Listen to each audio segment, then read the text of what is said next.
পরিত্যক্ত nursing home এবং ছাত্রাবাসে আশ্রয় প্রার্থীদের থাকার ব্যবস্থা নিয়ে এগোচ্ছে যুক্তরাজ্যের হোম অফিস। প্রতিদিনের ব্যয়বহুল হোটেল খরচ কমাতে এবং ৮০০ জন নতুন আবাসন স্থান তৈরির লক্ষ্যে গৃহীত এই উদ্যোগ বর্তমান সময়ের একটি গুরুত্বপূর্ণ পদক্ষেপ।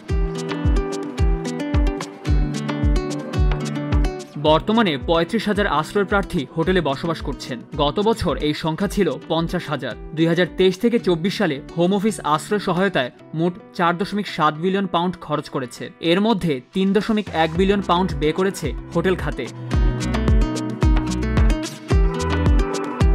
আগের সরকার পুরানো সামরিক ঘাঁটি ও বিবি স্টকহোম নামক বার্জ ব্যবহার করে খরচ কমানোর চেষ্টা করেছিল।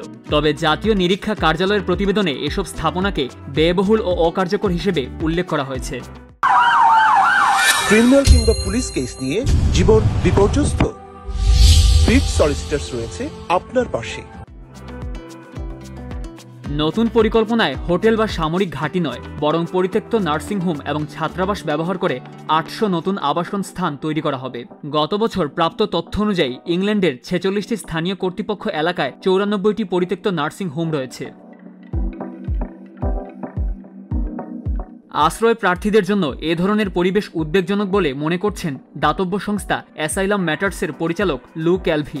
তিনি বলেছেন, ট্রমাগ্রস্ত মানুষের জন্য এ ধরনের ব্যবস্থার আগে সরকারের উচিত স্থানীয় কমিউনিটির সঙ্গে কাজ করা এবং সঠিক সহায়তা নিশ্চিত করা।